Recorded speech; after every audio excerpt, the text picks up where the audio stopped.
let's make some spring flowers. Here's the first one I made, and I'm going to show you how to make it. So this is plasticine, and you roll it between your fingers. If you want a nice, long, skinny stem, you can press it, you can squeeze it, and you get it the length that you want, and that can be your stem going down. And you just kind of press it into the paper.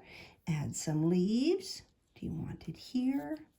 Maybe you want one on this side. And you just press them down and they stay on the cardboard. So how do we make the flower? You take your little ball and you roll it until it's nice and round. Then you take it and you just simply squash it flat with your finger. Do it again.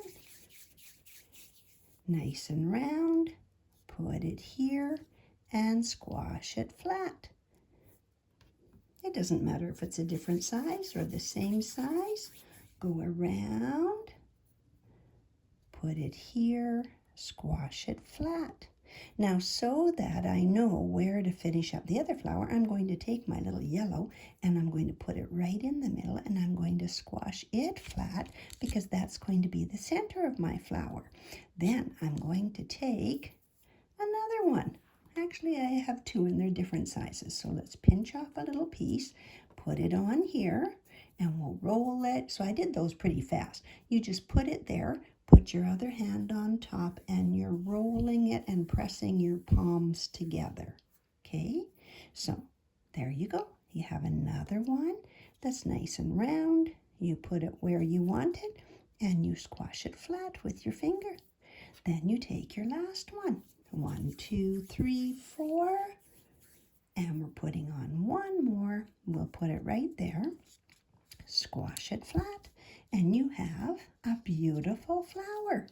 Then let's take our green and we're going to add some more. Along the bottom, you can either pinch it this way or you can roll it. You can decide how you want. You make your stem. And then let's do it this way because I made it pointy at the top. And I'm going to have it, I think curving about the same way. And if you press it flat, there you have your flower and your stem. And you can add leaves with more green. You can add more flowers. Your flowers can be blue or white or whatever color you want. Have fun being creative. Thanks for watching. Don't forget to subscribe and like.